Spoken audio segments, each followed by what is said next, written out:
ఒక మిస్టరీ ఒక సీక్రెట్ ని మన డైరీస్ పేజ్ లో రివీల్ చేస్తున్నాం అన్నమాట. గేదె, ఆవు, గొర్రె, మేక ఏదున్నా ఈ వీడియో ఉపయోగపడచ్చు. సేవ్ చేసుకొని పెట్టుకోండి. మీ డైరీ ఫామ్ లో ఎన్ని గేదెలు ఉంటే ఎన్ని దూడలు బతుకున్నాయి? 4 ఫిగర్లు కూడా పశువు యొక్క రూమెన్ గురించి డిస్కస్ చేస్తున్నాం. అంటే పశువులో ఉన్నటువంటి పొట్ట గురించి డిస్కస్ చేస్తున్నాయి అనమాట.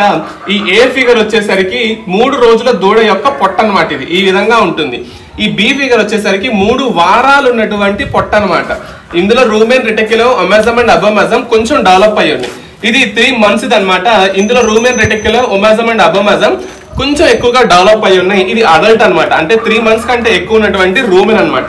ఇందులో చూడండి, రూమెన్ కరెక్ట్ గా డెవలప్ అయ్యి ఉండి కంప్లీట్ గా రెటిక్యులం లోకి వెళ్తుంది. రెటిక్యులం నుంచి ఒమాజమ్ నుంచి అబోమాజమ్ ఉంటుంది అనమాట. దీన్ని మనము రియల్ స్టమక్ అంటాం అనమాట. ఇక్కడ నుంచి small intestine and large intestine లోకి వెళ్తుంది అనమాట. ఈ డైరీ ఫార్మర్స్ ఎవరైనా ఉన్నారు, కొత్తగా డైరీ స్టార్ట్ చేస్తున్నారు, వాళ్ళకి షేర్ చేసే ప్రయత్నం చేయండి. Thank you.